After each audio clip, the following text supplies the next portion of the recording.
Assalamualaikum warahmatullahi wabarakatuh. Oke, sahabat muslim dimanapun kalian berada, semoga selalu berada dalam lindungan Allah dan karunia-Nya. Bersama saya, Bang Rido, dan kita akan berbincang-bincang ngobrolin masalah remaja saat ini bersama Kak Fatah. Assalamualaikum. Waalaikumsalam.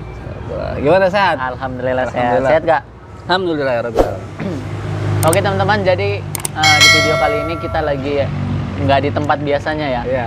Kan biasanya kita di saung, kalau nggak di dalam ruangan. Iya, Tapi betul. ini kita sekarang outdoor, nyoba outdoor. Jadi buat teman-teman sekalian, kalau misalkan suaranya bising atau berisik banget, mohon maaf gitu. Oke Kak.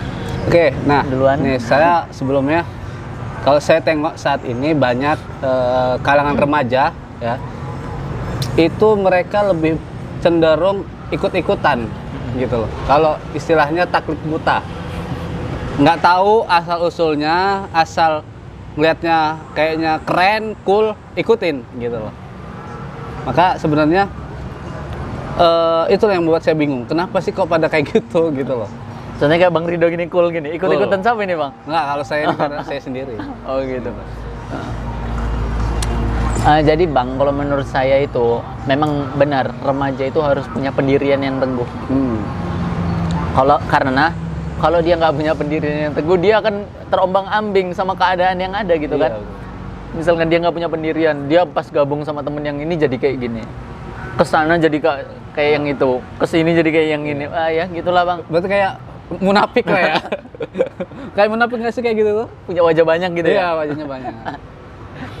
Ya sebenarnya tentunya kita juga kan pendiriannya itu harus sesuai dengan syariat Islam sekali lagi. Jadi jangan sampai pendirian kita itu yang bertentangan sama Islam gitu aja. Karena kan kita sebagai muslim nih, kita tahu tujuan kita itu akhirat gitu. Jadi ya jangan sampai mentang-mentang kita harus punya pendirian, nah pendirian kita bertentangan sama Islam nih, bertentangan sama agama kita. Itu kan yang salah. masalah gitu kan. Kalau untuk anak pribadi Bang, itu ya banyak sih sebenarnya tips-tips supaya memiliki pendirian yang teguh bagi remaja, muda-pemudi itu. Tapi ya mungkin Bang Rido dulu lah, sampaikan pesan-pesan kata-kata indah. Oke, kalau pesan-pesan atau kata-kata dari saya, janganlah banyak terlalu ngikutin orang, tapi memiliki prinsip gitu loh. Kalau memang contoh nih, ketika memang dia itu nggak ngerokok, ya. Jadi ketika gabung sama teman-teman, ya nggak usah ikut-ikut ngerokok gitu loh. Dalam tanda kutip, kalau memang itu baik, ikutin. Tapi kalau itu kurang baik, lebih baik hindarin. Itu sih Bang. Ya. Itu aja Bang. Ya, itu aja dulu lah. Gimana kalau masalah tips tadi? Gimana? Saya pengen mungkin untuk teman-teman, sahabat sekalian, pengen tahu sih tips-tipsnya dari abang nih, dari kakak Fatah. Kalau anak pribadi Bang, yang pertama itu abaikan orang-orang yang negatif thinking kepada kita. Jadi abain orang-orang yang berpikir buruk kepada kita gitu, yang ngomong-ngomongin kita jelek-jelek, bodo amat gitu, biarin aja gitu, nggak usah dipeduliin gitu. Yang penting ya kita berusaha, kita muslim lah Bang ya, kita itu muslim, kita jalani sesuai apa yang udah diajarin Rasulullah sama umatnya, sama umat Islam gitu. Islam kan udah ada aturannya, ya udah kita penuhi. Dan apapun yang terjadi, apa kata orang, ya bodo amat gitu. Ya terserah kamu orang gitu mau apa gitu, terserah kalian mau apa gitu.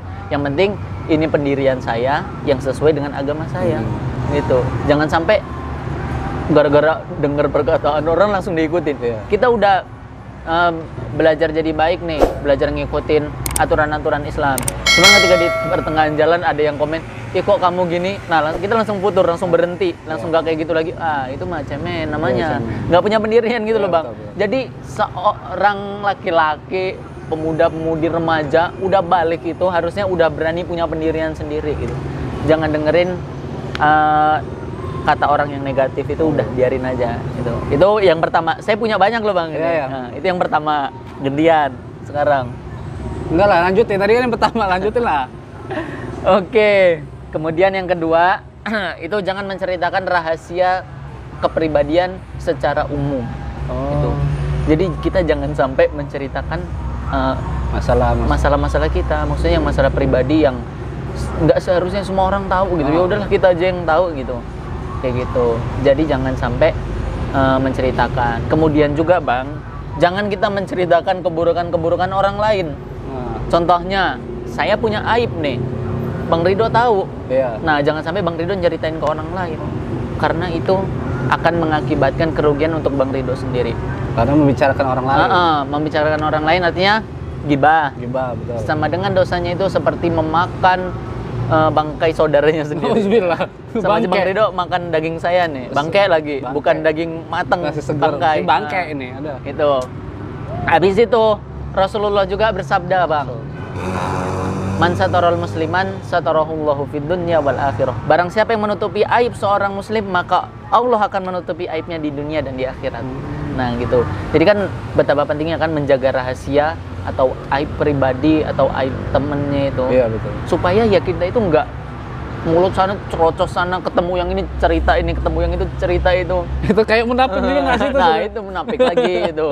Aduh. Apalagi contohnya gini, saya punya masalah pribadi. Saya percayain Bang Ridho nih, saya cerita, Bang saya gini. Saya udah percaya nih sama Bang Ridho. Habis itu Bang Ridho nyeritain ke orang lain. Nah, itu kan namanya udah saya percaya tapi Bang Ridhonya berkhianat gitu. Nah, itu masuk dalam salah satu kriteria ciri-ciri orang munafik. Kan disebutin ciri-ciri orang munafik itu kan yang ayatul munafikin salasah idza hadasa kadzaba wa idza wa'ada akhlafa wa idza tumina khana. Nah, itu masuk yang ke akhir wa idza tumina khana. Kalau dipercaya dia berkhianat. Nah, kayak gitu bahayanya itu. Jadi aib yang udah kita miliki, yang udah Allah tutupin, jangan kita sebarin. Dan aib teman yang udah kita tahu, yang dia udah cerita ke kita, jangan kita sebar luaskan. Itu. Nanti khawatirnya kalau kita buka aib orang, nanti aib kita juga dibuka sama Allah. Nah, seperti itu. Ya, itu dua. Bang Ridho ada yang mau disampaikan? Dengarkan. Oke, kita masuk yang ketiga. Yang ketiga itu selalu waspada dengan karakter lain. Jadi maksudnya selalu waspada dengan orang-orang yang berusaha baik di depan kita, tapi di belakang kita nusuk. Nah, gitu.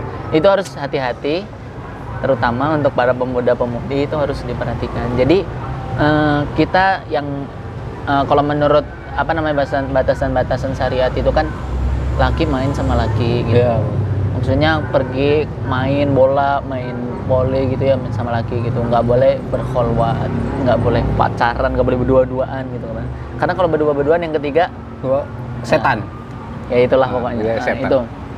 Karena kan nggak boleh wala taqrabu zina innahu kana fahisatan sa'asabila, ya kan? Janganlah kalian mendekati zina karena zina itu ya itu fahisyah, keji. Perbuatan zina itu keji, Bang. Nah, memang kita nggak berzina secara langsung, orang pacaran itu nggak berzina hubungan badan gitu. Kan zina itu dikatakan berzina itu ketika itu punya laki masuk ke perempuan gitu. Betul. Nah, itu dikatakan zina. Tapi kalau belum masuk, itu belum dikatakan. Mau dia ciuman itu belum dikatakan berzina. Nah, tapi konteks di dalam ayat itu kan untuk menekankan. Nah, berarti wasilah-wasilah ya wasilah-wasilah yang menjerumuskan kepada perzinahan juga diharamkan. Seperti pacaran gitu. Karena kan zina itu nggak mungkin terjadi kalau nggak tiba-tiba ketemu perempuan langsung zina, kan nggak mungkin gitu kan. Nah, pasti kan ada proses sebelumnya. Ada kenalan dulu, chattingan dulu, teleponan dulu, ketemuan. Nah, itu kan proses-proses yang menuju sampai pezinaan. Seperti itu. Itu yang ketiga. Jadi kita harus berhati-hati, jangan sampai kita itu ketularan. Intinya ya itu, jangan sampai ketularan sama karakter lain gitu. Dan hati-hati sama teman-teman kita yang baik di depan kita tapi di belakangnya ya kayak gitu. Gitu. Di depan ya intinya kembali lagi ke yang tadi, udah kita percaya tapi ternyata dia itu enggak seapa yang kita percaya gitu. Nah, kayak gitu. Itu yang ketiga. Habis itu yang keempat, abaikan orang yang menjelekan kita. Itu biar kita punya komitmen yang istiqomah. Itu ya itu.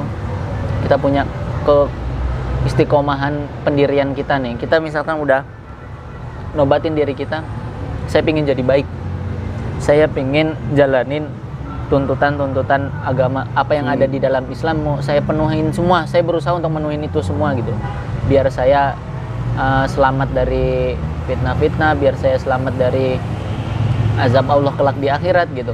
Nah itu kalau udah berkeyakinan seperti itu, maka udah diabain aja apa kata orang itu. Nanti itu orang itu capek sendiri bang. Kalau misalkan kita ngeladenin terus, nanti kita malah ya jadi apa kata orang, nggak apa kata diri kita sendiri gitu kan. Makanya kalau ada orang yang dia baru mau istilahnya hijrah ya, baru mau hijrah, dia mulai rajin sholat. Ketika sholat, udah rajin sholat, ada temennya yang nyeletuk, sok suci lo. Nah itu tuh kadang yang seperti itu. Nah itu biasanya kan gitu, sok suci lo.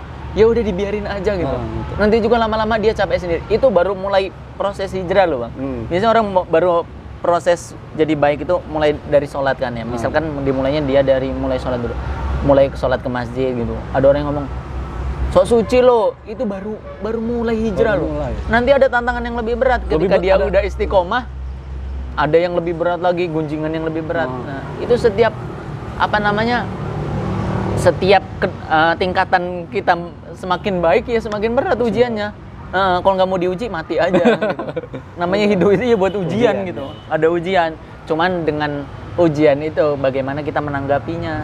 Seperti itu. Ya kalau apa kata orang keburukan selagi kita di jalan yang benar ya udahlah, diemin aja gitu. Ntar kan dia capek sendiri. Toh dia juga itu nggak dimintain pertanggungjawaban tentang kita gitu kan, dosa-dosa dia gitu kan, ya udah biarin aja. Intinya kita mendoakan semoga Allah berikan hidayah kepada dia. Amin. Semoga Allah berikan kepadanya satu cahaya yang menyadarkan dia bahwasannya dia itu harus berada di jalan yang lurus. Amin ya Allah. Amin. Itu yang keempat. Habis itu yang kelima, jangan mudah terpancing emosi. Jadi kita sebagai muslim yang yang memiliki komitmen yang ingin jadi muslim yang sejati, muslim yang kafah, muslim yang qawam, yang yang kuat dengan pendirian Islamnya gitu. Nah itu harus jangan suka kepancing emosi sama orang gitu. Misalkan ada orang yang jelek-jelekin ya jangan bacotin gitu, jangan gitu. Ya udahlah biarin aja. Orang yang seperti yang konten sebelumnya kita itu kan ada yang kisah Rasulullah dijelekin sama pengemis itu kan bang. Nah ya itu Rasulullah dijelekin seorang Rasul loh. Rasul yang dijamin sama Allah masuk ke dalam surga. Manusia paling baik di bumi, terbaik di bumi ini gitu. Gitu aja Rasulullah ya dikasih makan malan bang. Coba Bang Ridho terapin itu. Kalau ada yang ngejek, datengin rumahnya kasih makan, kasih duit, kasih uang jajan, kasih kuota, gitu. Nanti dia lunak sendiri. Gitu.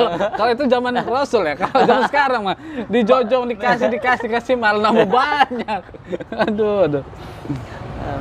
Seperti itu bang. Makanya jangan sampai terpancing emosi sama orang lain gitu. Jadi, walaupun kalau mereka mengejek kita, menghina kita, ya kalau mereka menghina Islam gitu, ya kita marah-marah.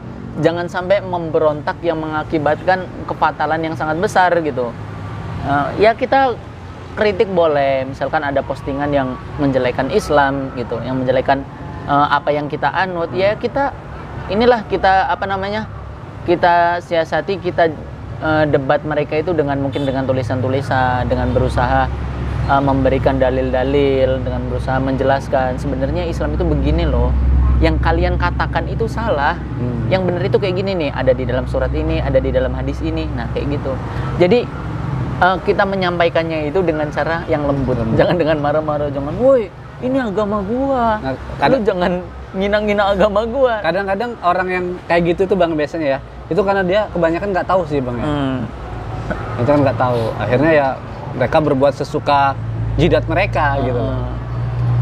Penting pokoknya kalau ada yang berusaha musik agama kita, ya kita bela gitu. Kita harus membela karena itu agama yang kita anut gitu kan. Jangan sampai Islam dijelekin, abis itu Islam dihina, kita malah diem aja. Kan itu malah Islam bukan sih gitu loh. Yang mengakunya Islam, tapi ketika Islam dihina, Islam dikecilkan, kok nggak dibela gitu. Nah itu yang gawat gitu loh. Harusnya orang yang mengaku Muslim ketika agama Islam itu diganggu, harusnya dia bela, Mau dari buat video misalkan penyampaiannya dengan cara yang lembut atau dengan tulisan yang sopan santun, itu kan bisa juga gitu loh. Tapi kalau diem aja nih, Harus pertanyakan. bro, lu muslim bukan? Nah Iya. gitu, tanyain, bisikin aja di telinganya. Muslim bukan bro? Katanya muslim, kok Islam dihina diem? Iya betul. Nah gitu. Itu yang ke 5 ya. Nah ini yang terakhir. Terakhir bang ya. Yang terakhir yaitu habiskan waktu dengan teman yang membawa dampak positif. Nah, seperti konten yang sebelumnya, saya itu pernah nyebutin satu hadis. Itu almar'u ala dini khalilihi falyanzur ma'aman yukhalil. Sesungguhnya agama seseorang itu tergantung pada agama temannya. Gitu. Jadi Bang Ridho nih, kalau mau baik ya temenan sama orang-orang yang baik. Insya Allah. Bang Ridho pengen baik, temennya sama begal, sama pencuri, ya ketularan nanti. Bang Ridho, bang begal yuk, mikir-mikir, ya gue nggak punya duit nih, yolah berangkat. Gas. Nah kan nanti gitu. Iya. Tapi kalau kita berteman sama orang yang baik nih, contohnya Bang Ridho punya teman, siapa misalkan namanya Sarif misalnya, Iya. Bang Ridho ngaji yuk, weh tersentuh hati, berangkat ngaji. Meskipun nanti sampai ngaji nggak paham gitu loh, yang penting Berangkat. mulai dulu berangkat. Gas. Untuk kebaikan gas berangkat Iya. gitu. Tapi kalau untuk kejahatan itu janganlah gitu. Dunia udah tua bang. Kalau kita nggak sadar-sadar nanti disadarin sama kematian malah. Iya. Nauzubillah. Orang-orang yang belum bisa sadar di dunia itu bang, sadarnya nanti di kuburan. Gitu. Tapi udah nggak bisa balik ke bumi lagi gitu. Karena mereka udah masukin alam yang sesungguhnya. Nah itu nanti di kubur itu baru ngerasain alam yang sesungguhnya. Oke teman-teman, karena udah azan, itu dulu yang bisa saya sampaikan di channelnya Bang Ridho. Oke, terima kasih Kak Fatah. Ya, semoga ini menjadi motivasi, inspirasi, serta menjadikan kita tambah banyak wawasan dan tambah baik ke depannya. Mungkin cukup sekian dari saya dan dari Kak Fatah. Kami ucapkan Assalamualaikum warahmatullahi wabarakatuh.